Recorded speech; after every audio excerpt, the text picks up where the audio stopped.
بسم اللہ الرحمن الرحیم۔ ایک ننھے عاشق رسول صلی اللہ علیہ وسلم کا واقعہ۔ شیخ الاسلام حضرت علامہ ظفر احمد عثمانی رحمۃ اللہ علیہ فرماتے ہیں کہ میں ایک زمانے میں حج کے بعد مدینہ منورہ گیا۔ ہم لوگوں نے کھانا کھانے کے بعد دسترخوان کو لے کر ایک ڈھیر پر جھاڑ دیا تاکہ روٹی کے بچے ہوئے ٹکڑے اور ہڈیوں کو جانور کھا لیں۔ تھوڑی دیر کے بعد جب میں اپنے کمرے سے باہر نکلا تو یہ دیکھ کر حیران رہ گیا، ایک خوبصورت سا بچہ ان ٹکڑوں کو چن چن کر کھا رہا ہے۔ مجھے سخت افسوس ہوا۔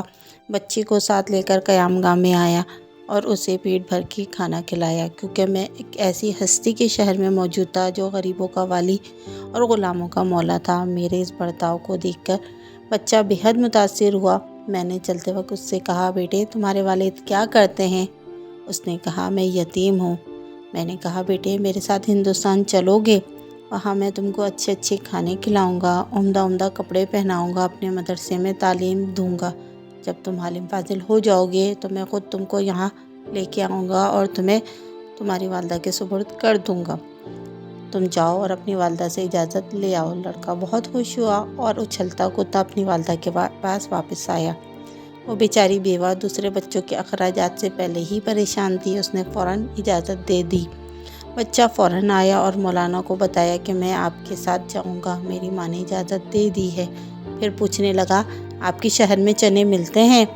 مولانا عثمانی نے بتایا، یہ ساری چیزیں وافر مقدار میں تمہیں ملیں گی بیٹا۔ مولانا کا بیان ہے، میری انگلی پکڑے پکڑے بچہ مسجد نبوی صلی اللہ علیہ وسلم میں میرے ساتھ آیا اور کہنے لگا، سرکار دو عالم صلی اللہ علیہ وسلم کے روضہ مبارک کو دیکھا اور اس کے دروازے کو، اور پوچھا کہ بابا یہ دروازہ اور روضہ بھی وہاں ملے گا؟ میں نے کہا، بیٹا اگر یہ وہاں مل جاتا تو میں یہاں کیوں آتا؟ لڑکی کے چہرے کا رنگ بدل گیا، میری انگلی چھوڑ دی اور کہا، بابا آپ جاؤ، اگر یہ نہیں ملے گا تو میں ہرگز اس دروازے کو چھوڑ کر نہیں جاؤں گا۔